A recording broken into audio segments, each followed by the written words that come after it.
Good day, everyone, and welcome to the SuperTalks.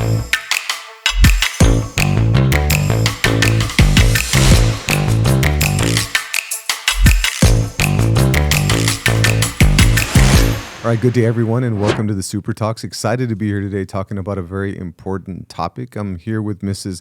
Norma Garcia, who is our Director for Multi-Language, and we're also blessed to have her son here, Ociel, who is a graduate of Harlingen South. Right, is that in 2020? Mm-hmm. Also, Demond Wilson, who is in charge of the conservatory, actor in residence, and the co-host on the SuperTalk. So, great conversation today. So, what questions do you have for our guest, Demond? Well, first of all, I want to say that it is a pleasure to have both of you all here. We are honored to have you here, and we're going to be talking about a topic that really affects so many people in our community, talking about some of the challenges and some of the triumphs of growing up being bilingual in a bilingual home, and what we can do in order to be able to help our students that are English speakers as a second language to be able to prosper in our district and to be able to really prosper in our community. And to also know that HCISD is a home for those students and for those parents that are dealing with some of those issues in their home. I wanted to ask you, you have an incredible story growing up. Your mom spoke English and your dad spoke Spanish. What were some of the challenges of growing up in a home like that? You know, when you reflect on that, the challenges came when your father asked you for a hammer in Spanish, and you didn't quite understand that language yet, and you had to go running to your mother first and ask her, what is a martillo? And those are some of the challenges that you face, but at the same time, also at school. They would see you, and I grew up in Ocoee, Florida, so we're going back home to that area. And it was kind of tough because we came in late, and of course teachers would look at us and not quite be accepting of, she's late to school, has she gotten the right education, does she know how to read, does she know the things that are needed for what I need to do with the student. And you would be the one sat in the back. And when you say late, you're saying late because your family was a migrant farm working family. Is it y'all were working the fields up in that area of the country, and then you would come down at a certain point of the year, and what were the challenges there? I know you mentioned that you're coming into the school year late, but I think for us, part of the intent is to show the community that Harlingen CISD has open arms for all families, regardless of the challenges that you're dealing with, whether it be language, whether it be having a child with special needs, whether it be being new to our part of the state or the country. We want everybody out there to know. So this is one story where we have a staff member that's saying, I was part of a migrant family, and we moved and we came back and forth. So really want to capture some of the essence of the challenges that you faced growing up as a child. You know, aside from just getting the school year started late, what are some of the things that you're saying, this is what I went through as a kid. You know, I had dreams of doing this, and this is the way I got it done. So in being very raw and transparent, you as a migrant farm worker, and we were seasonal migrant farm workers, so we always knew we were going back to Manzanilla, Colorado, and we were going back to Ocoee, Florida. So we knew where we were going. I lived half of 6 months in one place and 6 months in the next place, right?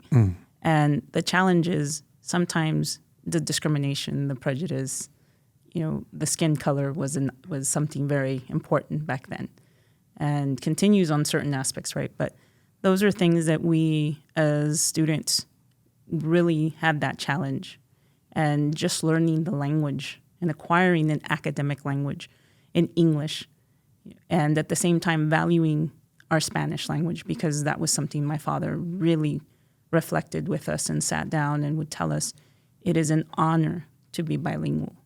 It is an asset. He talked about his own challenges coming into this country. My mother was a second generation U.S. citizen, so we also had that pride of being an American citizen from my mom, and just understanding that we had to find a balance being who we were. And I find that as well, as a teacher, that oftentimes that some of my fellow teachers, in my personal experience, this is outside of HCISD, but this is just in my journey, sometimes did not celebrate that diversity in that way, almost to a point of, English only. And so how did you deal with that, with people, with being able to run that balance of not giving up your language while also embracing English at the same time? I think when you reflect on that, having both languages just valued at home made a huge difference. And we were able to face the realities that were happening at school. There were many times where I go back to Mexico or, kids are kids. And those are some of the things that we dealt with as a family. But my father and my mom were always very supportive about education being the standard for all of us, that would help us persevere. And when you have a dream as a little girl, you knew that you wanted to do more because your dad always said, education is your biggest treasure.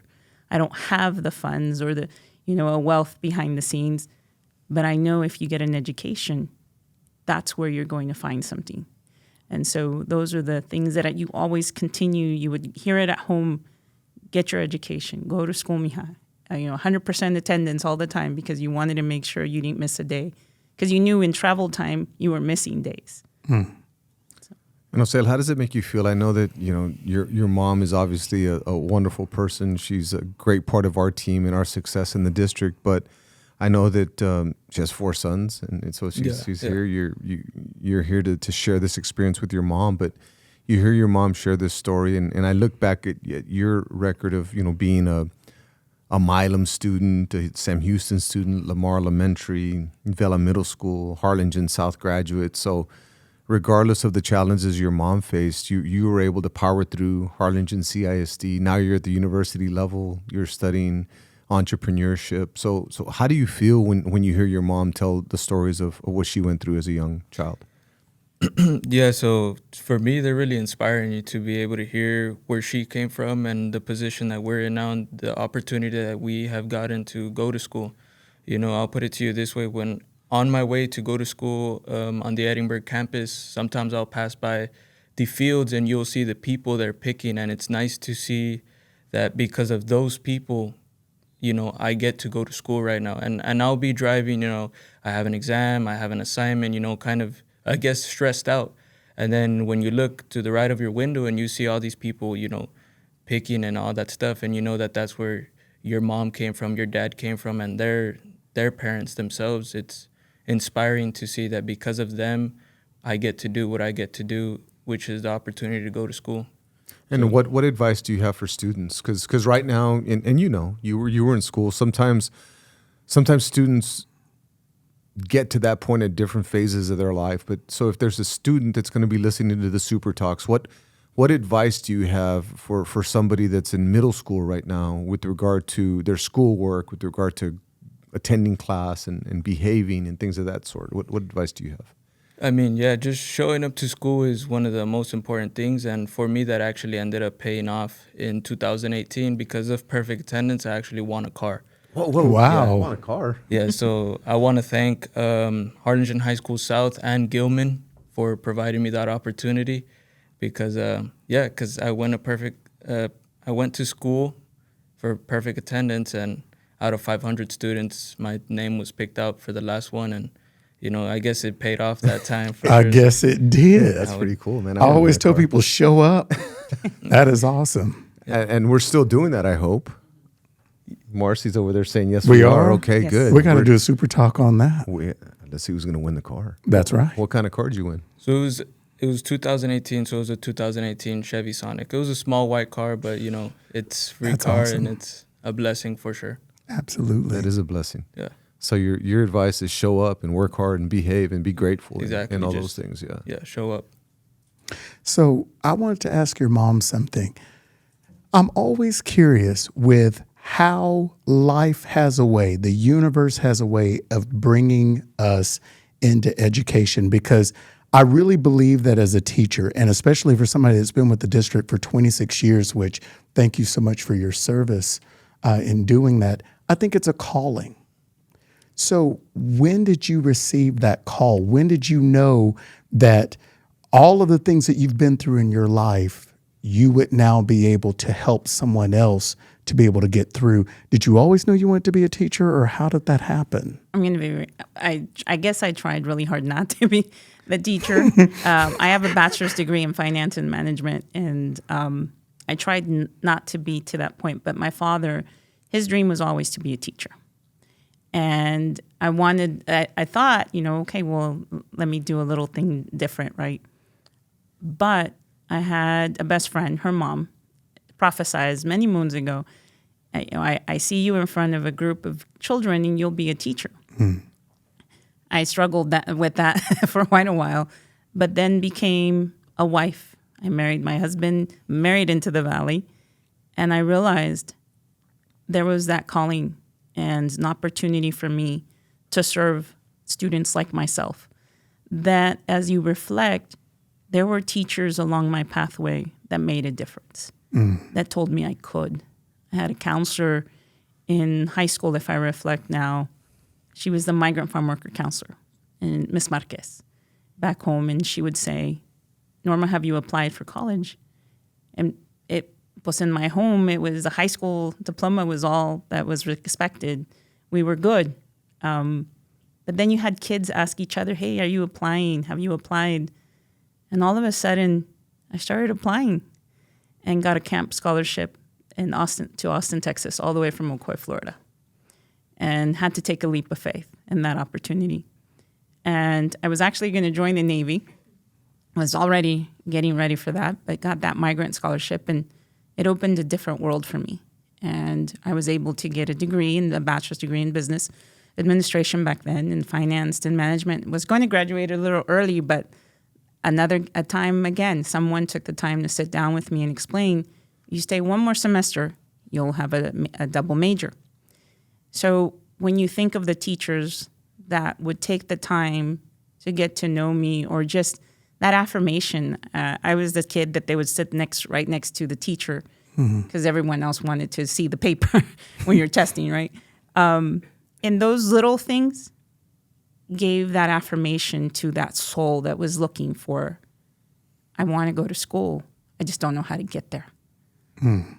How do I go to college when my both parents did not have a college degree? How do we find that funding?